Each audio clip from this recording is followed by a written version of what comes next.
I'm Glaser, Director of the China Power Project at the Center for Strategic and International Studies.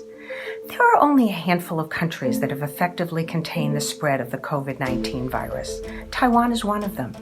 Geographically located less than 100 miles from mainland China where the outbreak began, Taiwan was at high risk of a large-scale epidemic.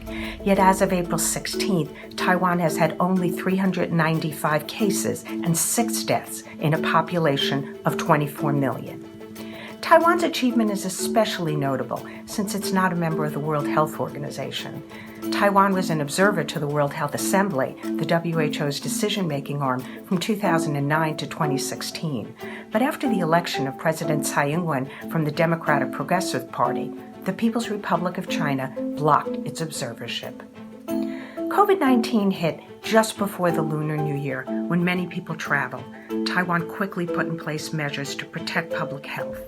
On December 31st, when the WHO was notified of several cases of pneumonia of unknown cause in Wuhan, Taiwan's health authorities began to board flights arriving from Wuhan and assess passengers for symptoms before they could deplane. Those exhibiting symptoms were quarantined.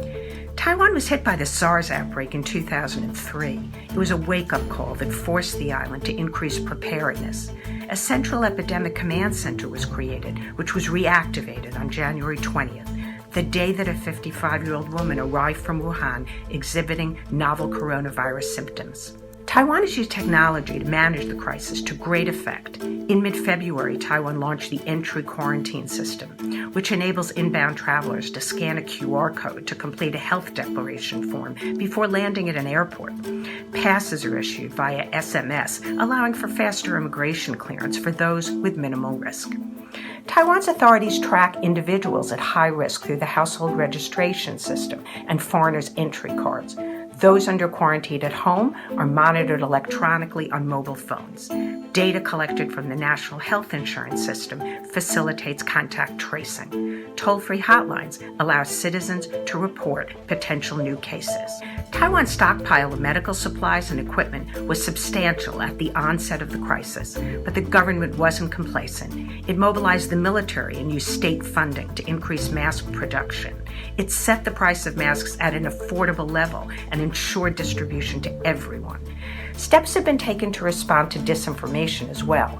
The Executive Yuan established a 222 principle, which requires ministries to clarify false reports within 20 minutes, within 200 words, and include 2 images. The practice of providing accurate information often includes funny memes, a strategy that Taiwan's digital minister Audrey Tang describes as humor over rumor. Of course, not everything has gone smoothly.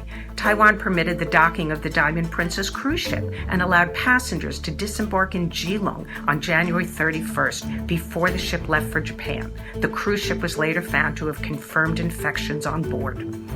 In early April, Taiwan began to provide medical supplies to the rest of the world. It's now producing 17 million masks per day and is sending many of them to the United States, Europe, and Taiwan's 15 diplomatic allies.